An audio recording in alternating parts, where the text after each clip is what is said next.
ये जो टैक्स वाले में कितने? 3।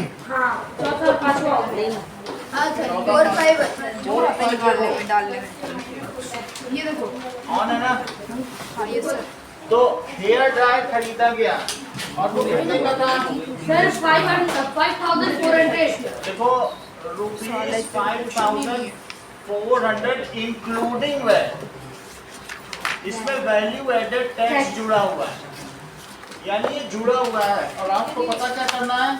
Find the price before tax was added, यानी आपको मार्केट प्राइस पता करना है टैक्स के पहले का। कौन सा क्वेश्चन है? बोर्ड एक्सरसाइज का टू फाइंड मार्केट प्राइस। देखो वैट कितना है? VAT is equals to 8%। तो वैट इज इक्वल्स टू 8%। अब हम अभी से इसमें कौन सा फार्मूला लगाएंगे? बोलो 100 plus 8 upon 100 is equals to, बोलो selling price by market. Selling price भी तुम लिख सकते हो या बिलिंग प्राइस, दोनों एक ही बात है, क्योंकि वो वैट के साथ बिलिंग प्राइस हो जाएगा, एक ही बात है। नहीं सर, तो इसको बीपी लिखना पड़ेगा। अच्छा वो ठीक है, तो सेलिंग प्राइस कर लो, selling price upon market price. Mark price, ठीक है। जो उसमें लिखा होता है ना टैग में, उसको क्या कहते हैं? मार्केट नहीं कहते हैं, mark price.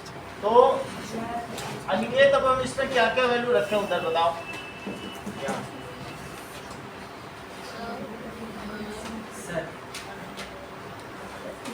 Shreyas selling price पे आप बताओ जहाँ जो रखना हो क्या है?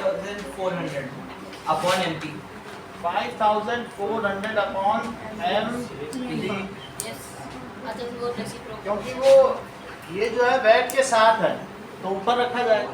रेसिप्रोकल थोड़ी। अब देखो, अब इसको पलट लो, 100 बाई 108, तो एमपी अपॉन 5400 ये वहाँ ले जाओ, 5400 upon this is marked price, ठीक है।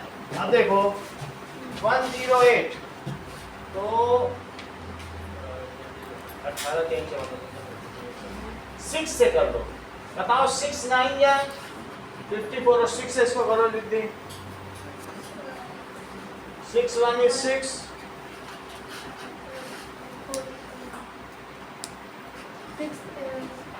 6 आप बोलो 3 सही है, 6 8 4। अब इन दोनों को फिर 18 का टेबल आता है? नहीं आता। 18 5 या 90 होता है, चलो कोई बात नहीं, 9 का तो आता होगा। 9 2 या 80 और 9 से इसको कट करो 100। अब 2 से इसे कट करो 150, तो 50 into 100 करो 150। तो मार्क प्राइस कितना हो गया? 5000। अगला सवाल देखो, फिफ्थ में कहा गया है आर्टिकल 1239 का है, उसमें जीएसटी इंक्लूडेड है। सो ₹1239 और जीएसटी इसमें इंक्लूडेड है। तो मंगल बोलो क्या फार्मूला लगाएं जबकि जीएसटी कितने परसेंट है? 18%, यही 18% ही चल ही रहा है। चलो बताओ।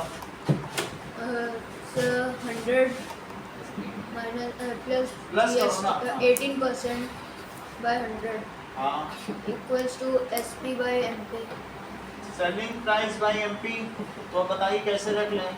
118 बाय 100 हाँ, इक्वल्स 1239 बाय एमपी। एमपी, तो अब इसे 100 पलट बाय लें। 118 इक्वल्स एमपी बाय 1239। 1239 को वहाँ ले जाओ। सो 100 into 1239 by 118 it is equals to MP। अब देखो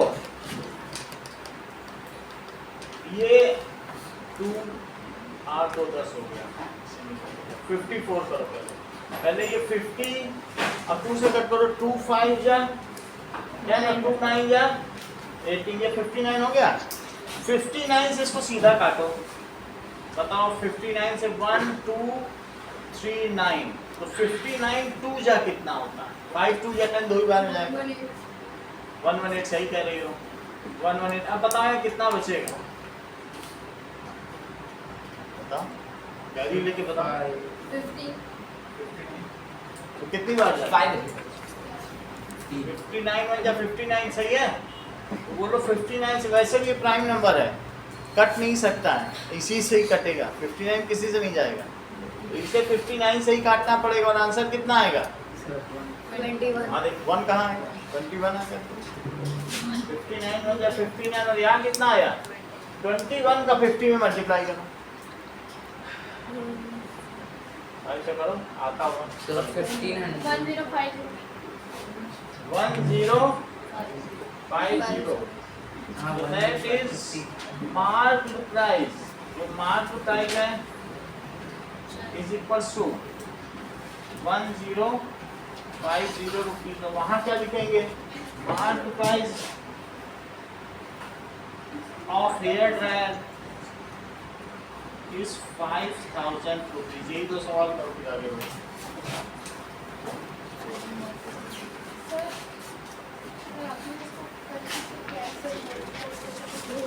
एक पीछे दे दो, बोलो ये दोनों, ये 6 से काटे, 6 9 या 54 और 6 1 is 6, फिर 48।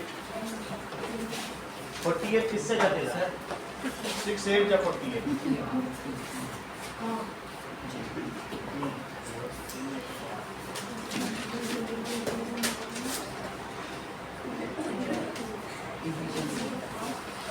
मिल गया?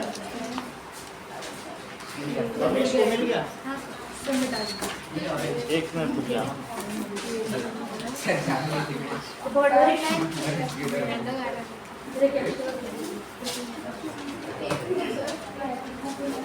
मिटा दो। Okay question sir paper sir question तो बोल रहा था ठीक है।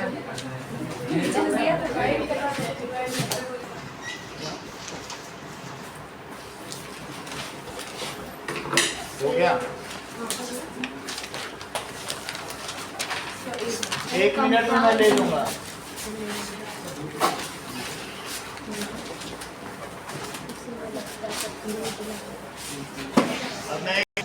सबने दे दिया? कंपाउंड इंटरेस्ट, कंपाउंड इंटरेस्ट कौन है ना? कंपाउंड इंटरेस्ट के लिए सबसे पहले हमें सिंपल इंटरेस्ट देखना चाहिए। मान लीजिए कि अगर 100 रुपए पर इन 100 रुपीज पर ईयर बैंक आपको देती है गिफ्ट्स 8 रुपीज, 8% इंटरेस्ट देती है। परसेंट तो मतलब 100 पे दे रही तो 8% ही तो हुआ, 100 में 8 रुपए दे रही। तो बताओ अगर तुमने P रुपये जमा किया अब कितने साल में दे रही बताओ? इन 1 ईयर कितना दे रही है? 8 रुपये। 8 रुपये का मतलब 8% हुआ, क्योंकि 100 पे 8 दे रही है तो 8% प्रतिशत, हर 100 रुपए पे 8 दे रही कि नहीं? यानी 100 रुपए जमा करोगे तो 1 साल बाद तुमको कितने मिल जाएंगे? 108। ठीक है, तो ये मुझे बताओ अगर तुम 100 रुपए जमा करते हो तो 2 साल बाद कितने मिल जाएंगे? अभी 2 साल ये सही कह रहे हैं। अब इंटरेस्ट है 8 रुपये है तो इन गिफ्ट्स कितना इंटरेस्ट ले रही बताओ? गिफ्ट्स इंटरेस्ट तो 2 साल में कितना इंटरेस्ट देगी? नहीं 8 रुपए इंटरेस्ट है तो तुम्हारा पैसा तो तुमको मिलेगा, इंटरेस्ट 16 रुपए मिलेगा। 8 रुपीज 1 साल में तो 2 साल में, और T ईयर्स में कितना मिलेगा? 8 इंटू टी, भाई जितने भी टी हो, T ईयर्स, T ईयर्स का मतलब है 1 ईयर 2 ईयर, जितना उससे मल्टीप्लाई कर लो। चलो, और अगर मैं कहूँ कि 1 रुपये तुमने जमा किया तो T ईयर के लिए तो कितना मिलेगा? जैसे दिव्या करती हैं, कहती है अगर 100 का दे और 1 का पूछे तो that is 8 into T by 100 नहीं कर देती, यानी ज्यादा का दे और कम का पूछे का, तो क्या करते हो? डिवाइड कर देते हो। और अब p रुपए जमा करो, 1 रुपए पे इतना इंटरेस्ट, तो p रुपए पे कितना इंटरेस्ट बताओ, तो क्या तो करोगे ये बोलो? क्वांटिटी मल्टीप्लाई तो p से मल्टीप्लाई, एक का दे रहा है p का पूछ रहा है, p कुछ भी हो सकता है, तुम 10,000 जमा करो, 20,000 जमा, तो p into 8 into t by 100, तो ये क्या इंटरेस्ट हो गया, इंटरेस्ट कितना हो गया बोलो, p इंटू r लिखो, जैसे 100 यहाँ पर एक रेट था, 8% रेट है, हो सकता है बैंक 7% दे, 6% भी दे सकता है, तो interest i is equal to P R T by 100 होगा, ये बात समझ में आ गई, i कितना होगा, interest is P R T by 100, ये इंटरेस्ट होता है, बाकी आपका जो प्रिंसिपल अमाउंट है, p यहाँ क्या है बताओ, प्रिंसिपल अमाउंट, प्रिंसिपल अमाउंट, वो तो आपको मिलेगा ही, ठीक है, t टाइम है, कितने ईयर, t है टाइम इन ईयर, और बोलो r क्या है, rate, rate of interest sir third वाला लाइन समझ में पर एनम पर साल पर हर ईयर, कौन सा बोलो, ये वाला सर 1 रुपीस वाला, 1 वाला, 100 रुपए पे इतना इंटरेस्ट t ईयर्स में, तो 1 रुपए पे, जैसे 100 का दे, तुमने 12 केले का दाम दे, एक केले का पूछा तो 12 से डिवाइड करते हो, तो 100 रुपए पे इतना इंटरेस्ट, तो 1 पे कितना होगा, 100 से डिवाइड करते हो, सही कि नहीं, और फिर p रुपए पे कितना होगा, तो p से मल्टीप्लाई करते। अब ऐसा एक क्वेश्चन एक आपके में दिया गया है कि एग्जाम्पल नंबर जरा 7 देखो, एग्जाम्पल नंबर 7 में क्या दे रहा है, सिंपल इंटरेस्ट पूछा, ये जो मैंने तुम्हें फार्मूला बताया ये किसका है, सिंपल इंटरेस्ट, बात समझ आई, तो बताओ क्या क्या दिया है, बताओ प्रिंसिपल अमाउंट कितना दिया है, सर प्रिंसिपल अमाउंट, कितना रुपए तुमने बैंक में जमा किया, सब 10 रुपए, और रेट कितना मिल रहा है, एनम, प्रति वर्ष को कहते हैं पर एनम, प्रति वर्ष, और क्या चीज बता रहा है, टाइम कितना है, 2 इयर्स, तो रिद्धि इंटरेस्ट का फार्मूला बताओ, P into R into T upon 100, सही है, P into R into T by 100, तो अब इसमें सारी वैल्यू अनिकेत रखनी, जगह रखवाइए तो value, sir 10,000 into 15 into 2 by 100, 100 के 2 जीरो चले गए, अब बताओ 100 2 जा कितना हुआ, 200, और 200 इंटू 15 कितना हुआ, 30,000, 15 टू या 30 और 2 जीरो, तो अब इंटरेस्ट 3,000 मिला, तुम्हारा पैसा कितना था, तो 10,000, फाइनली तुम्हें कितना मिल जाएगा, 13,000, सो अमाउंट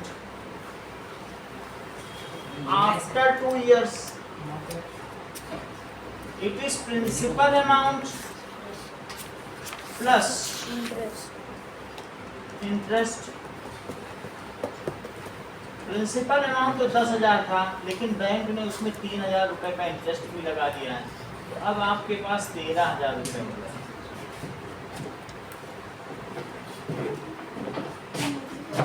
बोलो समझ आई बात, फार्मूला तो ये पहले भी कर चुके हो ना, छोटी क्लासेस में है फार्मूला, पहले तो समझ में नहीं है, अब ये देखो, हाँ बोलो समझ आई कि नहीं, ये यही चीज है, ये यूनिट फैक्टर मेथड है, इसमें कुछ नहीं है, बेसिक मेथड है, अब देखो नाउ, सर हाँ ये जो टाइम है उन्होंने, अगर हमें वो लोग मतलब ऐसे बोलेंगे उसने 200 दिन के लिए लिया तो इससे ईयर में कन्वर्ट करना, वो कर देंगे, अभी आ रहा वैसा सवाल है, चलो इतनी बात तुम्हें समझ में आ गई, इधर का हटा दें, देखो ये तो तुमने देखा साधारण ब्याज, अब हम देखेंगे चक्रवृद्धि ब्याज, जिसको कहते हैं कंपाउंड इंटरेस्ट, कंपाउंड इंटरेस्ट का क्या मतलब है, सोचो कि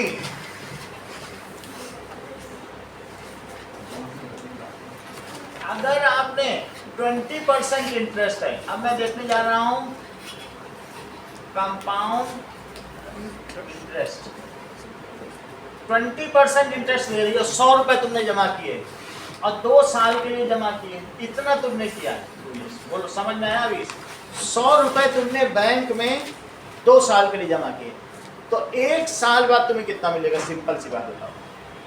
सर 2 साल में 100 रुपये जमा। नहीं, 100 रुपए जमा किए बैंक के पास, बोलना कि मैं 2 साल बाद आऊंगा, पैसे लूंगा, इंटरेस्ट भी लूंगा।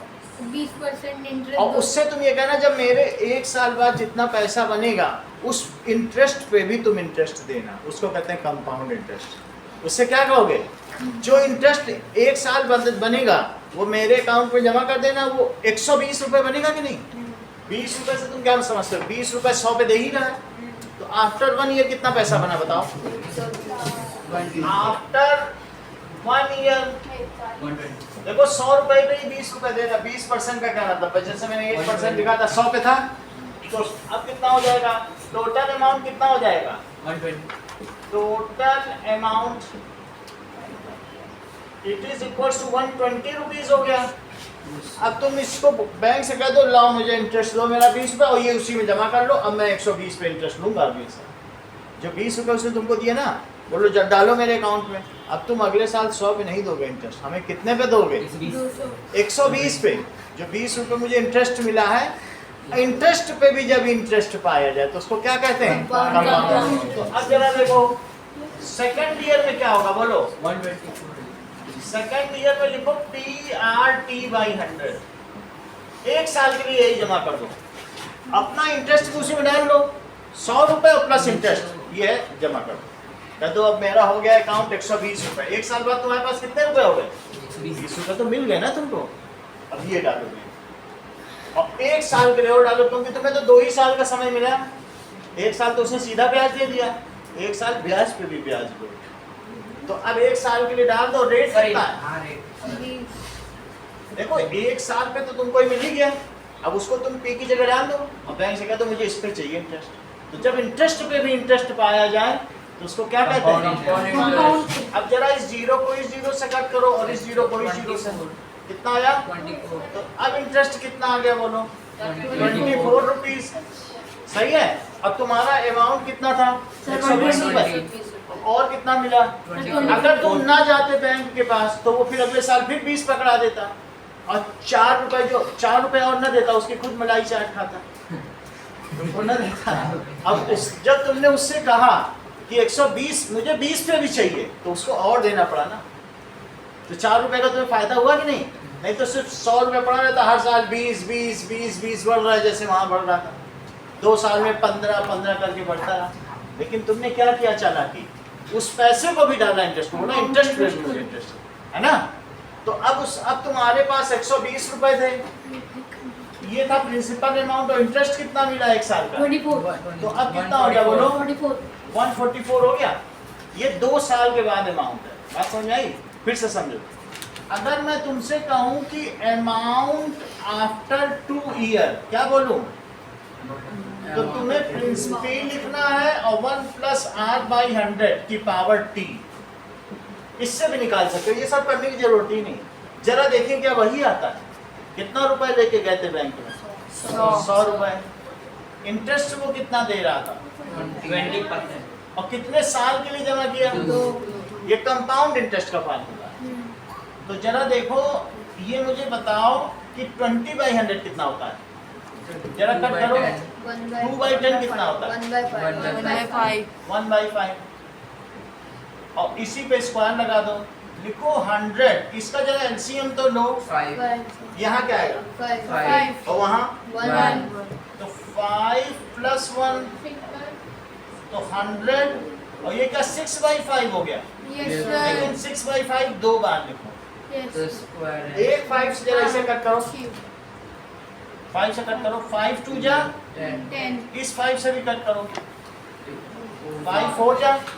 ये मुझे बताओ 6 4 जा कितना होता है? 24। और 24 में अगर 6 से मल्टीप्लाई कर दिया जाए, 6 4 जा 24 में 6 से करो तो बोलो 144। वही चीज आ गई। Yes sir. बोलो। तो ये जो फार्मूला है अमाउंट आफ्टर 2 ईयर, यानी किस चीज का फार्मूला है? इंटरेस्ट का नहीं है, ये अमाउंट का है, ए का। ये किसका फार्मूला है? ए। वो आई का था और ये किसका है? इसमें सीधा अमाउंट ही बता देता है। P 1 + r by 100 to the power क्या हुआ बोलो, t। ठीक है, तो अब इससे एक सवाल हम लोग और करेंगे जब जरा कंपाउंड इंटरेस्ट का लगभग ऐसा ही सवाल एग्जांपल 8 है, जरा देखो तुम। अच्छा, जो सवाल नंबर 8 है उसमें n लिखा है ऊपर, तो तुम्हें t ठीक लगता है कि n? t सही है, t और n तुम्हारे ऊपर कोई दिक्कत नहीं। सर वो समझ एग्जाम्पल नंबर 8 देखो क्या लिखा है, बताओ प्रिंसिपल अमाउंट कितना है, 13,000 रुपीज।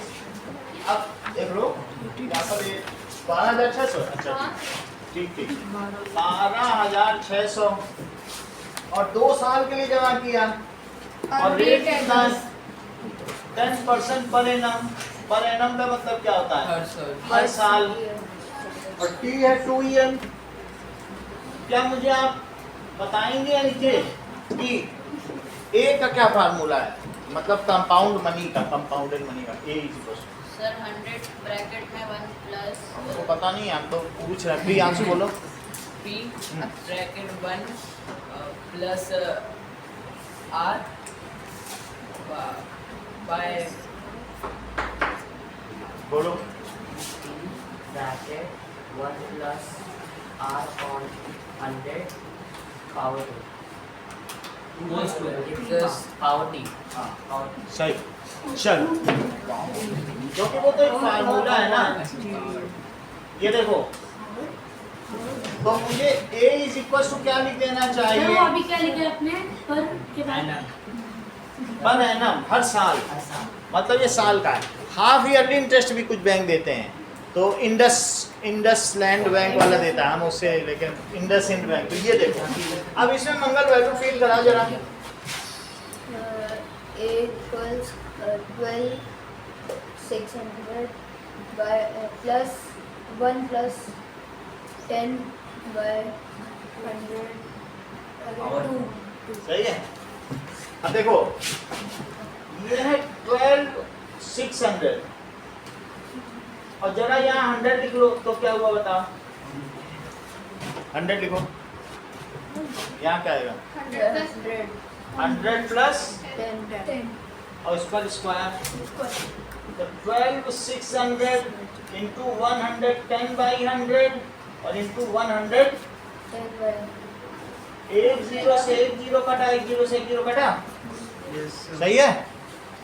अब जो बाकी के दो बचे जीरो है वो किससे कटेंगे, 6 के आगे वाले दोनों।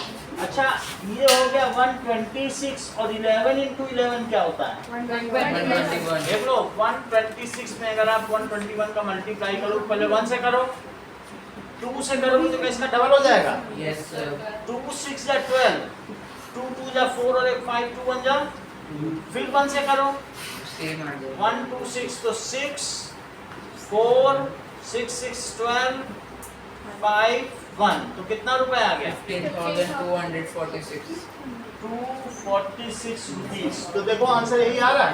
यस So then अच्छा। ये CI something दिया हाँ? CI हाँ सर इन्होंने कुछ अलग किया कोई बात नहीं, हम सीआई निकाल, उस कंपाउंड इंटरेस्ट निकालो, समझे इस बात सर को? इनका आंसर भी अलग है कोई बात नहीं। अरे अरे CI सीआई में तो क्या है? ये देखो कंपाउंड इंटरेस्ट, अब देखो ये तो टोटल अमाउंट आ गया ना। हाँ सर अब बताओ, अब जो इंटरेस्ट सीआई जो कंपाउंड इंटरेस्ट है या सीआई है, इसको लिखो a माइनस पी। भाई इतना मिला, इतना दिया, तो तुम्हें इंटरेस्ट कितना मिला, a कितना है बताओ, जो तुम्हें मिला a कितना है 15,246 246 और तुमने दिया कितना था 12,600 तो 15,246 और 12,600 6 4 12 से करो तो दैट इज 6 और फिर 2 तो कितना आ गया 2646। तो कितना सी आई है। अब आपको एक सवाल तो ये है कि कहाँ गया क्वेश्चन, ये है ना, ये हमने आपको दे दिया और आपको इसमें पता क्या करना है, सी आई बुक बंद करनी है, देखो सी आई पता करना है। अब एक क्वेश्चन नंबर कौन सा है 7 कौन सा चेक करो 7 PRT by 100 से करना ना, इंटरेस्ट का क्या फार्मूला बताओ? दो फार्मूले हैं, ये सिंपल इंटरेस्ट का है एसपी और ये बोलो कंपाउंड इंटरेस्ट। वैसे कंपाउंडेड मनी का है, क्योंकि ये का मतलब कंपाउंडेड मनी होता है, लेकिन कंपाउंड इंटरेस्ट के लिए फिर बाद में ये लिख देना। चलो अब एक एग्जांपल 8 एग्जांपल 7 भी देखिए, उसके डेटा क्या क्या है, टी क्या है। तो सब करवा दिया था। हाँ तो मैं लिख तो दूं, नहीं तो तुम लोग बुक से करोगे तो फिर कुछ लोग देख लेंगे इसमें से। दैट इज आर कितना है 15% पर एनम, और टी कितना है सर पी 2 years। पी तो फाइंड सिंपल इंटरेस्ट। चलो ये दोनों सवाल करो।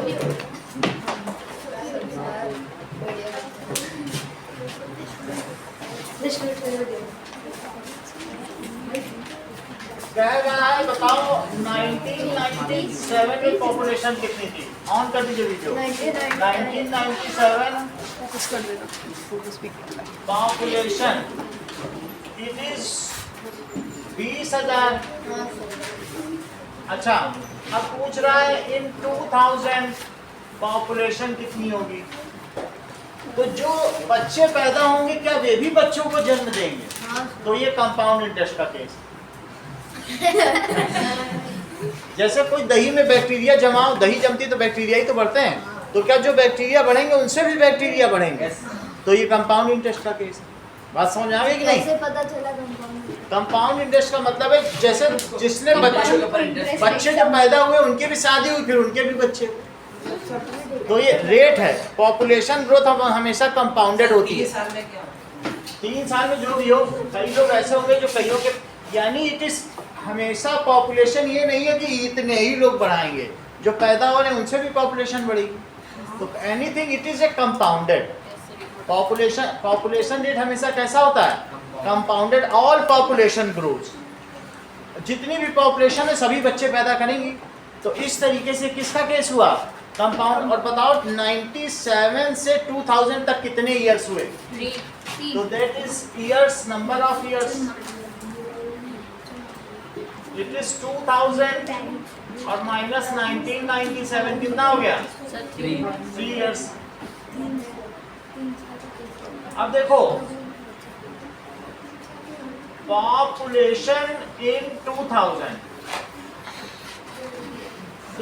में कितनी पॉपुलेशन होगी? ये ए है, इसको हम क्या कहेंगे? इट इज ए, और इसको लिखो पी और 1 + r/100 to the power T. अच्छा अब सारी वैल्यू बताओ, पॉपुलेशन का ग्रोथ रेट क्या है? चेक करो कितना ग्रोथ रेट है, देख के बताओ। 5% 5%। +1 +5 और कितने साल हैं? 30। 3 तो इतनी बात हो गई। तो अब इसको हम लोग सॉल्व करेंगे। ओके नाउ अब देखिए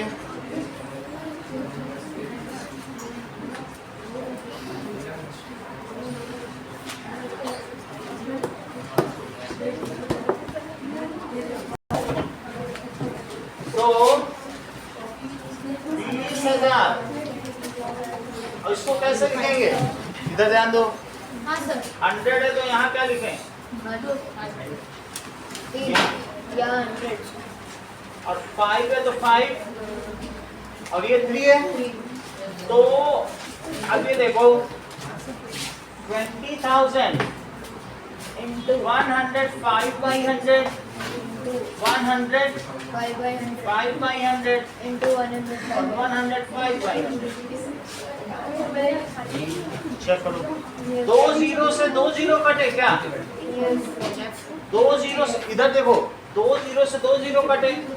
अब देखो इसको 5 से कट करो, 5 20 और 5 से इसको कट करो 20। सही है। इस 2 से 20 को कट करो, 2 से 20 को कट करो 10। सही हो गया। इन दोनों को 5 से कट करो, सही है। अब 21 को इससे मल्टीप्लाई करो, नीचे सिर्फ 2 ही बचा है। 21 को देखो, 2 21 है, क्या किसी को 21 का स्क्वायर पता है?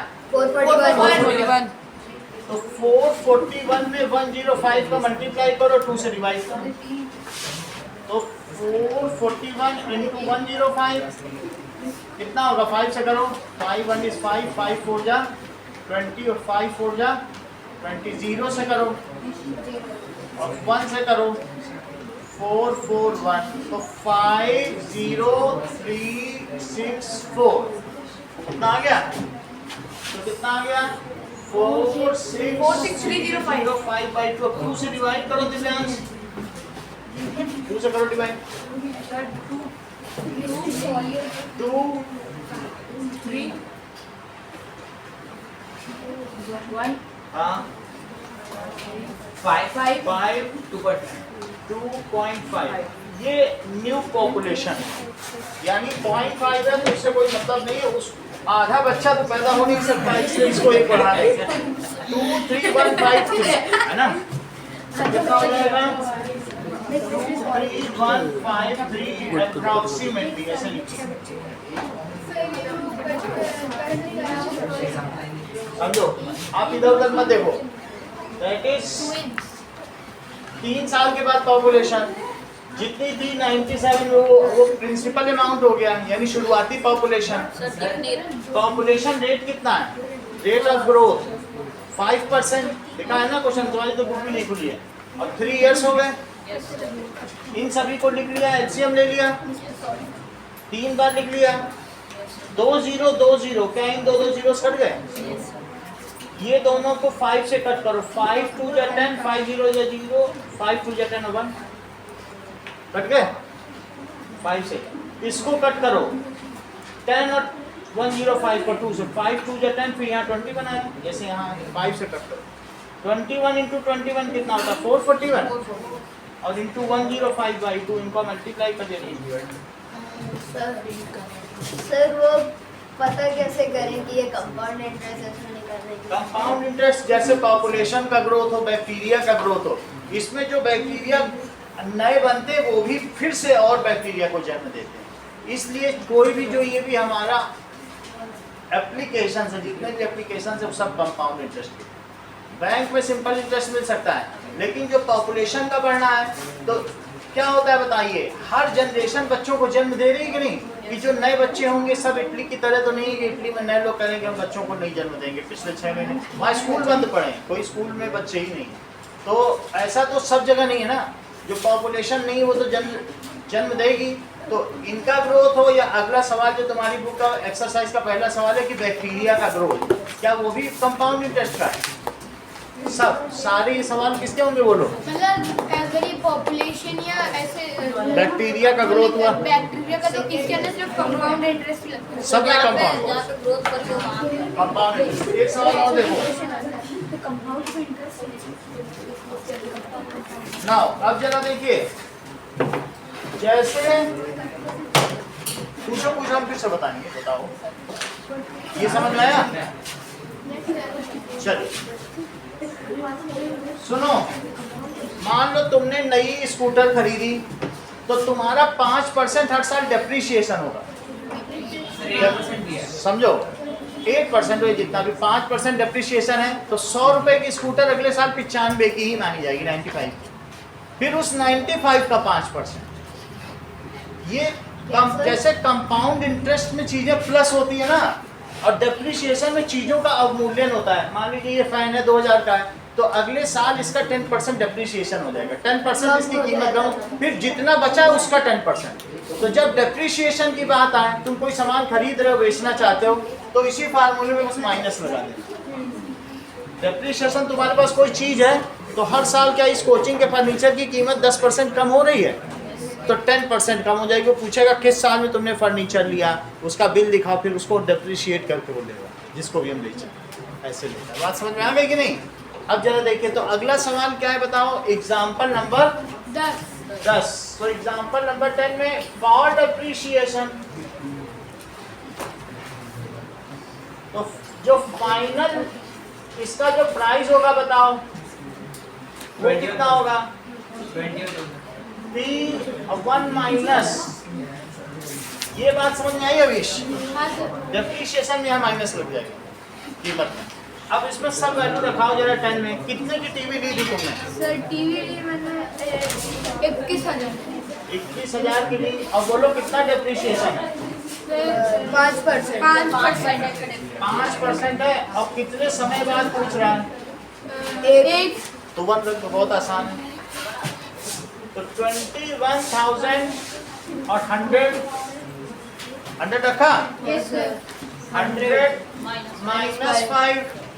श्रद्धा तो देखती ही नहीं है, उसको मतलब ही नहीं, वो सोचे कि कैसे कल के पेपर में 20 नंबर लाया जाए, उसका चक्कर मन में यही चल रहा है, सबसे कमजोर कैसे साबित। वो यहाँ देख ही नहीं रही, यहाँ देखे तो पूछे। ये देखो अब यहाँ पर 21,000 और 95/100, 2 0 से 2 0 कट गए। 210 into 95। बोलो टीवी एक साल बाद कितने का रह जाएगा? सर 19,995। हाँ?